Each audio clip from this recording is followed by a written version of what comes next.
नमस्कार, आप देख रहे हैं एएनएस मीडिया। मैं हूं आपके साथ खुशबू। पंचायत चुनाव के मद्देनजर हमारी एएनएस मीडिया की टीम जिले के हर प्रखंड के पंचायत चुनाव पर कड़ी नजर बनाए हुए है। हर प्रत्याशी से उनके दावे को देश के सामने लाने का कार्य कर रही है। इस कड़ी में आज एक और प्रत्याशी से हमारे संवाददाता की खास बातचीत। हमारे एएनएस मीडिया के चैनल को सब्सक्राइब करना ना भूलें। नमस्कार, स्वागत है। आप देख रहे हैं एएनएस मीडिया और मैं हूं रमाकांत सिंह। तो हम पहुंच चुके हैं ओबरा प्रखंड के रतनपुर पंचायत में। क्षेत्र संख्या 12 से मुखिया पद उम्मीदवार हैं लगातार दूसरी बार निरुपमा देवी जी। तो आइए बात करते हैं इनसे पंचायती चुनाव को लेकर के। तो पंचायती चुनाव का अभी मौसम है। पंचायती चुनाव के मौसम में अभी बहुत सारे प्रतिनिधि अभी बरसाती मेढक की तरह निकल पड़े हैं। तो इसी बीच हमारे सामने हैं निरुपमा देवी, जो इनके बारे में पहले ही बता दूं कि ये बहुत ही सामाजिक महिला हैं। समाज में इनका बहुत ही अच्छा पहचान है, जनता के बीच बहुत ही अच्छा कार्य किए हैं। तो आइए बात करते हैं इनसे। कैसा लग रहा है चुनाव में आकर के? जी बहुत बढ़िया, अच्छा लग रहा है। चुनाव जीतने के बाद क्या करेंगे? जी जो सामाजिक काम है, जैसे उप स्वास्थ्य केंद्र खोलना, पंचायत के अंदर एम्बुलेंस की व्यवस्था करना और पोस्ट ऑफिस खोलना, जो जनता का सेवा उसके लिए मैं तत्पर रहूँगी, आगे रहूँगी। क्योंकि आप महिला हैं जी, तो महिलाओं के लिए पहला कार्य क्या होगा आपका? महिलाओं का पहला कार्य होगा कि जैसे वृद्धा पेंशन हुआ, बालिकाओं के लिए पढ़ने की व्यवस्था, जैसे फील्ड वर्क हुआ, जैसे खेल कूद के मैदान के लिए लाइब्रेरी खोलना, और महिलाओं के लिए कि सबसे पहले मैं दहेज प्रथा की बात करना चाहूँगी। जो आजकल जो दहेज की जो चल रही है, जिसके कारण परिवार टूटते हैं और घर के जो गार्जियन होते हैं दहेज के कारण अपने बेटियों को पढ़ाना नहीं चाहते हैं। वो कहते हैं कि मैं बेटियों को पढ़ाने के लिए कैसे क्या करूं, मैं तो दहेज के लिए अपना पैसा इकट्ठा करना चाहती हूँ बेटियों को पढ़ाने के लिए। मैं चाहती हूँ इसके लिए मैं घर घर जाकर महिलाओं को आगे कदम से कदम मिलाकर अपना जो बात है उनके उपरांत मैं कहूँगी बेटियों को पढ़ाइए। शिक्षा देना आज के समाज के लिए बहुत योगदान है। लगातार देखा जा रहा है कि जहाँ जहाँ भी आप रैलियाँ कर रही हैं, सभा कर रही हैं, तो काफ़ी भीड़ रह रही है। जी, जनता को काफ़ी आपसे उम्मीदें हैं, इस पर क्या बताएंगे? जी मैं तो बस इतना ही कहना चाहूँगी कि आज मैं कदम बढ़ाई हूँ आगे, उसमें महिलाओं को हर जनता का सपोर्ट मिला और मैं सामाजिक काम से आगे बढ़ रही हूँ और जनता का सहयोग से मैं उन्हीं के आशीर्वाद से मैं आगे बढ़ रही हूँ। उनका मेरे जो समाज में जो काम हुआ है, जो जनता लाभान्वित हुए हैं वो खुश हैं। मतलब हर जगह से रिपोर्ट आ रही है, हर जगह मैं घूम रही हूँ, फील्ड वर्क कर रही हूँ, वहाँ से रिपोर्ट बहुत अच्छी अनुमान है कि हाँ हम निकल जाएंगे। हमें सबका आशीर्वाद लगता है कि इस बार जो है जनता फिर से वोट देकर दोबारा आपको मान सम्मान दिलाएगी। जी हर घर में मैं जा रही हूँ, महिलाओं से मिल रही हूँ, हर वर्ग के लोगों से मिल रही हूँ। वहाँ पे सबका कहना है कि आपके जैसा महिला, आपके जैसा कैंडिडेट मुझे दिख नहीं रहा है और आप पढ़ी लिखी शिक्षित है, समझदार है। हर वर्ग, हर दिन हो, रात हो, सुख हो, दुख हो, आप सबसे आगे रहती हैं। हमारे साथ जय कुमार जानी जी जो प्रतिनिधि हुए, इनके बारे में बता दूं, ये अधिवक्ता भी हैं और बहुत अच्छा इनका एक मूवी भी चल रहा है। और चाहे वो डीएम हो, जिला अधिकारी हो या बीडीओ हो, वहाँ से भी ये पंचायत को सम्मानित कर चुके हैं। तो आइए हमारे बीच हैं जय कुमार जानी जी, तो इनसे जानते हैं पंचायती हाल। ये बताइए कि अभी जो चुनाव में खड़े हुए हैं प्रतिनिधि के रूप में आप, तो ये बताइए कि कैसा लग रहा है? बहुत अच्छा लग रहा है, मुझे बड़ी प्रसन्नता हो रही है।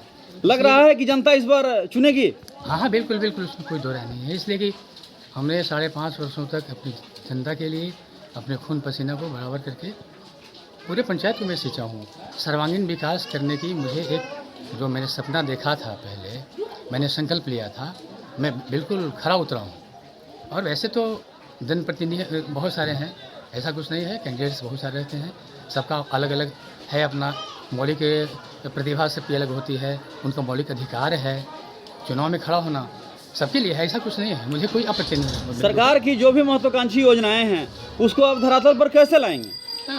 मैं बिल्कुल लाऊंगा, क्योंकि मैं जैसा कि आपने कहा, बड़ी मुझे प्रसन्नता हुई।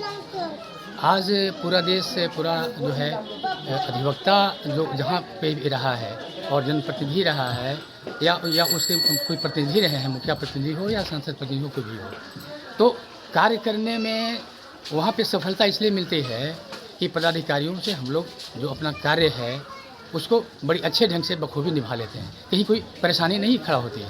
क्योंकि हर जनता को ये शौक़ रहता है कि मैं वैसे प्रतिनिधि को चुनूं जो अपने सर्वांगीण विकास के लिए, पंचायत के विकास के लिए हर जगह लड़ाई लड़े और विकास अपेक्षित विकास करे। उसमें मैं बिल्कुल खरा उतरा हूं और मुझे पूर्ण विश्वास है कि सरकार की जो योजनाएं हैं अभी तक जो हम लोगों ने किया है वह बड़ी संतोषजनक है, सराहनीय है।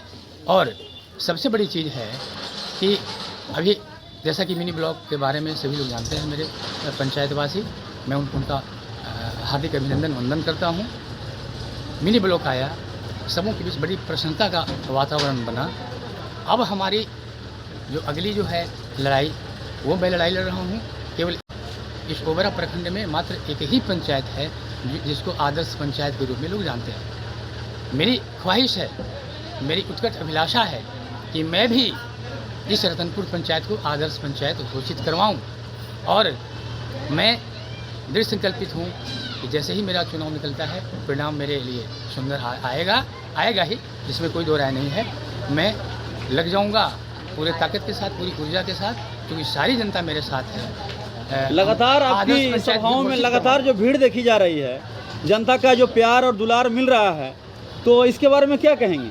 क्या लगता है कहीं वो भाड़े पे बुलाई हुई तो नहीं है भीड़? ना ना ना ना ना, मेरे सारे लोग अपने हैं। मैं सबको जात पात, रंग भेद, दलगत भाव, ये सारी चीज़ों से वंचित रह के सारे लोग चीज़ों को मैं ताके पे रख के चला हूँ। जैसे मैं जब भी चला कार्य करने के लिए, तो जितने भी महापुरुषों की प्रतिमा है हमारे पंचायत, हमारे प्रखंड में, जैसे कि अभी पटेल चौक पर सरदार वल्लभ भाई पटेल जी की प्रतिमा है, मैं उनका हमेशा अभिनंदन करता हूँ, वंदन करता हूँ, पुष्पांजलि हमेशा मैं अर्पित करता रहता हूँ। आगे जब चलते हैं तो हमारे अमर शहीद जगतपति कुमार हैं, उनका बड़ी श्रद्धापूर्वक सब दिन 5.5 साल तक उनका अभिनंदन वंदन किया हूँ। और आगे जाने के बाद फिर जगदेव बाबू हैं, उसके बाद आगे जाते हैं तो हमारे रामप्रसाद बाबू हैं, जो इस प्रखंड के बहुत ही ख्याति प्राप्त। क्या लगता है अगर जनता आपको दूसरी बार फिर से मुखिया का पद दिला देती है तो सबसे पहला कार्य महिलाओं के लिए, गरीबों के लिए क्या होगा? महिलाओं के लिए सबसे बड़ी चीज़ मैं सोचा हूँ कि हमारे गांव में जो महिलाएं इस समूह में जीविका में जो महिलाएं चलती हैं दरवाजे दरवाजे घूमती हुई, उससे हम लोगों को भी बहुत फ़ायदा हुआ है। उनके लिए विशेष हम कोई निधि, सरकार की निधि से उन लोगों को लाभान्वित करने का हम प्रयास करेंगे। दूसरी चीज़, जैसा कि अभी हमारे मुखिया जी ने कहा कि बहुत सारी ऐसी लड़कियां हैं, उसके गार्जियन हैं जो अर्थ के अभाव में, आर्थिक उनकी स्थिति अच्छी नहीं रहती है, तो पढ़ने से लड़कियां अपने आप मुकर जाती हैं, क्योंकि उनके दिमाग में ये बात आ जाती है कि अगर हम पढ़ेंगे भी बहुत ज़्यादा तो मेरे पिताजी मेरी शादी में कहाँ से इकट्ठा करेंगे, संपत्ति नहीं हो पाती है। तो वैसे लड़कियों को मैं उसका एक टीम बनाऊं। वैसे भी अभी भी हम लोग गरीब की बच्चियों की कहीं परीक्षा भी होती है तो हम लोग अपने खर्च से उनके आने जाने की व्यवस्था, रहने सहने की व्यवस्था, कहीं उसका फॉर्म भरा रहा है, कहीं उसकी एडमिशन है, कहीं रजिस्ट्रेशन है, तो हम लोगों ने सारी व्यवस्था अभी तक 5.5 वर्षों तक हम लोगों ने किया है। शिक्षा की, ये स्वास्थ्य की जहाँ व्यवस्था है, स्वास्थ्य की व्यवस्था में भी हम लोग कहीं भी किसी तरह की किसी भी जनता को कोई परेशानी आती है, हम लोग अपनी सुविधा से वाहन के द्वारा उनकी सारी सुविधाओं को बढ़िया से सुव्यवस्थित ढंग से उपलब्ध कराने का अभी तक हम लोगों ने अथक प्रयास किया है और कामयाबी भी मिली है। चुनाव अगर आप जीतते हैं तो पंचायत में जो आपका शिक्षा का जो स्तर है और स्वास्थ्य का स्तर है उसको कैसे उठाएंगे, जब स्कूल की मॉनिटरिंग होती है? हाँ, मॉनिटरिंग होती रहती है, लेकिन सरकार जी की जो व्यवस्था रही है, हम लोग को सरकारी व्यवस्था में कुछ प्रतिबंधित किया गया है। अगर हम लोग स्कूल में भी जाते हैं, विद्यालय में कहीं कोई निरीक्षण में, जांच में, तो वहाँ पे प्रश्न खड़ा होता है कि आपके पास कोई चिट्ठी है क्या, क्योंकि उन लोग को जानकारी है कि अभी व्यवस्था जो है उसमें जो शिक्षा से संबंधित जो पदाधिकारी हैं, BO हुए, DO हुए, जो भी हुए, वही लोग जाकर के करते हैं। लेकिन मैं आप मीडिया के माध्यम से ये गुजारिश करूंगा सरकार से कि अगला जो मेरा समय आ रहा है, जो कार्यावधि हम लोग को मिलेगा, उसमें कम से कम मुखिया को ये अधिकार प्रत्यक्ष रूप से दिया जाए, ताकि स्कूल में जाकर के हम लोग वहाँ की जो व्यवस्था है शिक्षा की, उसको हम लोग बड़ी सुंदर ढंग से सुधार ला हो सके। भ्रष्टाचार एक अहम मुद्दा है, तो कहने का मतलब है कि अगर आप फिर से इसमें आते हैं तो भ्रष्टाचार को कैसे रोकेंगे? भ्रष्टाचार तो के बारे में सभी लोग जानते हैं। हमारे प्रधानमंत्री जी ने बहुत पहल भी की है, लेकिन आज जो देखा जा रहा है भ्रष्टाचार पर अंकुश नहीं हो पा रहा है। उसके लिए हम लोग के पास सुविधा है कि हम जनता को जगाएंगे और उनको ये समझाएंगे कि तुम्हारा अधिकार है, तुम पदाधिकारियों के पास जाओ, आप जाकर के पदाधिकारी से सामने जाकर के अपनी समस्या को रखिए और जो सरकार जो व्यवस्था दी है उसका फायदा आप उठाइए। भ्रष्टाचार निश्चित रूप में समाप्त हो जाएगा। पंचायत वासियों के लिए कोई संदेश? जब जनता जागरूक हो जाएगी तो भ्रष्टाचार कहाँ से रहेगा? पंचायत वासियों के लिए कोई संदेश? हाँ, पंचायत वासियों के संदेश है कि मैं सारे पंचायत वासियों का सब दिन, जब से हम लोग जनप्रतिनिधि बने हैं तब से तो हम लोग और ज़्यादा अपने आप को चुस्त दुरुस्त किए हैं और सबों से हम यही आग्रह किए हैं कि आप जैसे पिछले बार हम लोगों को अपने मैंडेट से आगे लाए, जनप्रतिनिधि बनाए, एक बार मुझे और अवसर दिया है, क्योंकि ये यहाँ का जो सीट है मुखिया का वो अति पिछड़े का सीट है और हम लोग उसी में को बिलोंग करते हैं। तो ये बारी जब हमारी आती है तो मैंने पहले भी कहा कि पंचायत वासियों को हम ओबरा प्रखंड ही नहीं औरंगाबाद ज़िला में एक अलग आयाम पेश करेंगे अपने कार्य के द्वारा। जैसे मैंने आपसे अभी कहा कि हम आदर्श पंचायत घोषित करवा करके ही रहेंगे, मुश्किल से हम 1 साल से ज़्यादा समय नहीं लेंगे। चलिए, ये थे हमारे साथ निरुपमा देवी और जयप्रकाश जानी जी, जो साफ साफ बता रहे थे कि चुनाव जीतना जो है इनका लक्ष्य नहीं है, सबसे बड़ा चीज़ है जनता की सेवा करना, जिसमें वो निरंतर लगे रहते हैं। तो जनता की सेवा करना ही लक्ष्य है और पंचायत को ये भ्रष्टाचार मुक्त पंचायत और एक आदर्श ग्राम पंचायत का दर्जा जो है लगातार दिलाने का प्रयासरत रहेंगे। और सबसे बड़ा चीज़ है कि पंचायत में 24 घंटा जनता के कार्य में ये रहेंगे। तो यहाँ पर सबसे बड़ा यही नारा है कि विकास पे वोट होगा, जनता उसे चुनेगी जो ईमानदार प्रत्याशी होगा। धन्यवाद। आपका? शिव शंकर साहब, कहाँ के रहने वाले हुए? मनोरा।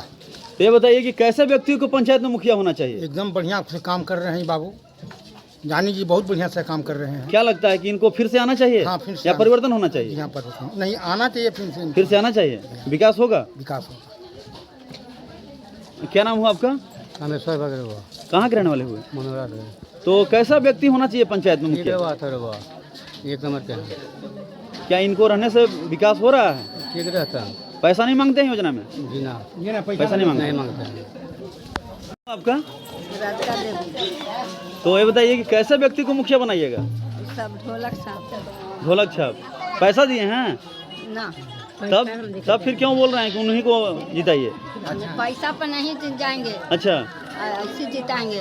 इसी तरह हाँ। काम कर रहे हैं पंचायत में? हाँ, शौचालय बना है आपका? हाँ। क्या नाम हुआ आपका? मेरा बसंत कुमार नाम हुआ।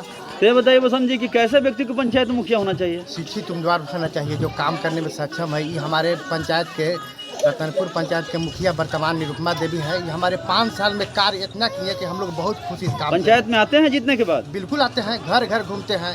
हम लोग के नल जल सुविधा हर पंचायत में दिए, हर गली हर मोहल्ला में ढलैया सुरक्षित कराए हैं, बढ़िया से हम लोग रह रहे हैं। तो क्या लगता है कि इनको फिर से आना चाहिए? बिल्कुल बिल्कुल सर, बिल्कुल। परिवर्तन नहीं होना चाहिए? नहीं, परिवर्तन नहीं होगा। क्या नाम हुआ? कुमारी अब हो गए। तो ये बताइए कि कैसे व्यक्ति को मुखिया बनाना चाहेंगे? अब बुझेबे न कर सरकार। कैसा व्यक्ति होना चाहिए जो काम करे? तो काम करने वाला कोई व्यक्ति दिख रहा है? अच्छा है, ठीक ठाक है जानी जी। तो मुखिया इन्हीं को होना चाहिए या परिवर्तन होना चाहिए? इन्हीं को होना चाहिए। चलिए। निरुपमा देवी जिंदाबाद, जिंदाबाद, जिंदाबाद। ढोलक छाप जिंदाबाद, जिंदाबाद, जिंदाबाद। आपका बटन कहाँ दबेगा? ढोलक छाप जहाँ रहेगा। आपका बटन कहाँ दबेगा? ढोलक छाप जहाँ रहेगा। ढोलक छाप जिंदाबाद, जिंदाबाद, जिंदाबाद। ढोलक छाप जिंदाबाद, जिंदाबाद।